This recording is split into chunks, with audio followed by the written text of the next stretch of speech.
Understanding sense preferences in communication. How people use senses to connect. Every person has a preferred way of communicating that aligns with one of the five senses: sight, hearing, touch, taste, or smell. These sense preferences shape how individuals understand, interpret, and respond to the world around them. When engaging in conversation, people naturally lean toward their preferred sense to express themselves, explain ideas, or connect emotionally. Recognizing someone's sense preference can significantly improve communication. By identifying whether a person is more visual, auditory, tactile, or even sensitive to taste or smell, you can tailor your language to better connect with them and make your message resonate more effectively. Here's how sense preferences influence communication and how to recognize them in others. 1. Visual preference. Communicating through sight. People with a visual preference tend to think in images, colors, and spatial arrangements. They are more likely to use language related to seeing, showing, and visualizing concepts. Visual communicators also appreciate body language, gestures, and written communication that includes graphs, charts, or illustrations. How to recognize visual communicators. Language clues. They often use phrases like, "I see what you mean," "let's look at this," "I need a clearer picture," or "can you show me?" This indicates they process information best when it is presented visually. Behavioral cues. Visual people might gesture frequently, use facial expressions to convey emotion, and prefer to have physical objects or diagrams in front of them during discussions. Environment. They tend to focus on visual aesthetics, such as how things look in their surroundings, and may notice visual details that others overlook. How to communicate with visual people. Use visual metaphors, such as, "let's focus on the big picture," or, "do you see where I'm coming from?" Incorporate charts, images, or physical demonstrations when explaining ideas. Maintain good eye contact and pay attention to your body language, as they will be keenly aware of these cues. 2. Auditory preference. Communicating through sound. Those with an auditory preference focus heavily on sound, tone, and spoken language. They are sensitive to the way words are said, including the rhythm and cadence of speech, and they often remember things they've heard more than things they've seen. How to recognize auditory communicators.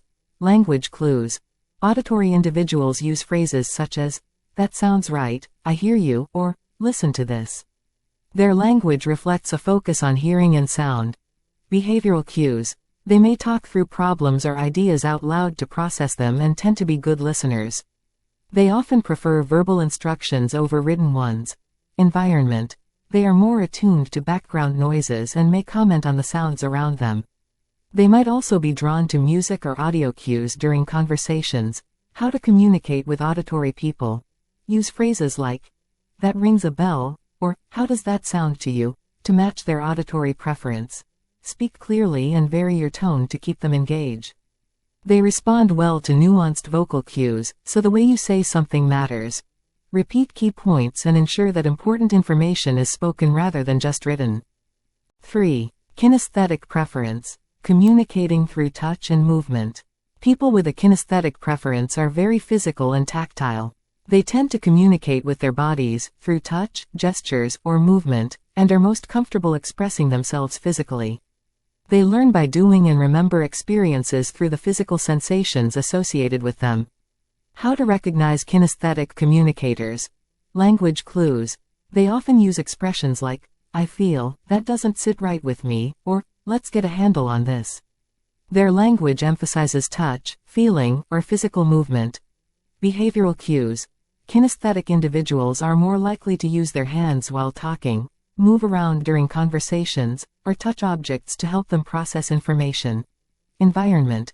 They prefer hands-on activities and experiences. They may feel restless during long discussions unless there's some form of physical engagement. How to communicate with kinesthetic people. Use action-based language like, "let's jump into this," or "that feels right, doesn't it?" Give them opportunities to engage physically, whether through handouts, tangible objects, or even taking a walk during a discussion. If appropriate, use light, reassuring touch to connect on an emotional level, such as a handshake or pat on the back. 4. Taste preference. Sensory communication through flavor. While less common, people with a taste preference often relate conversations to food and flavors.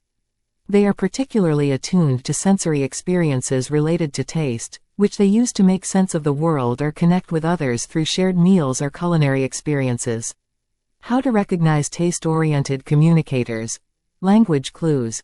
They frequently use phrases like, "This leaves a bad taste," "That's sweet," or "Spice things up." Their language is filled with metaphors about flavor and culinary experiences. Behavioral cues. They may bring up food frequently in conversation or express strong opinions about the taste of food and beverages. They also often remember past events based on what was eaten or the sensory experience surrounding it. Environment. They are highly aware of flavors and may enjoy discussing food or planning meals as part of social interactions. How to communicate with taste-oriented people. Use taste-related metaphors like, "That idea is pretty sweet," or "This leaves a sour note." Engage in conversations about food or cooking, as this is a topic they likely enjoy. Offer experiences that involve shared meals or tastings to build rapport and connect on a personal level. 5. Smell preference. Communicating through scent and memory. People with a smell preference are deeply affected by scents, which often trigger memories or emotions. They may communicate their feelings or experiences in terms of scent, associating people, places, or events with specific smells. How to recognize smell-oriented communicators. Language clues. They might say things like, "This smells fishy," "I love the scent of that," or "The aroma takes me back." Their speech is filled with references to smells and their impact. Behavioral cues. These individuals are more likely to comment on the scents around them, whether it's the smell of food, perfume, or the environment. Smells play a key role in their decision-making and emotional responses. Environment. They tend to remember events based on scent and may have a heightened appreciation for fragrances, candles, or the smell of nature. How to communicate with smell-oriented people. Use scent-related metaphors like, "That doesn't smell right," or "The sweet smell of success." Share stories that involve evocative scents, such as the smell of freshly baked bread or the aroma of flowers. Recognize that they may be more sensitive to the olfactory environment, so pleasant smells in shared spaces can make them feel more comfortable. Conclusion. Understanding a person's sense preference allows you to tailor your communication style to better connect and resonate with them. Whether someone is more visual, auditory, kinesthetic, or even oriented toward taste or smell, recognizing these preferences helps create deeper, more meaningful conversations. By observing their language and behaviors, you can adjust your approach and use metaphors or cues that align with their sensory preferences, ensuring your message hits home in a way that feels natural and engaging for the listener.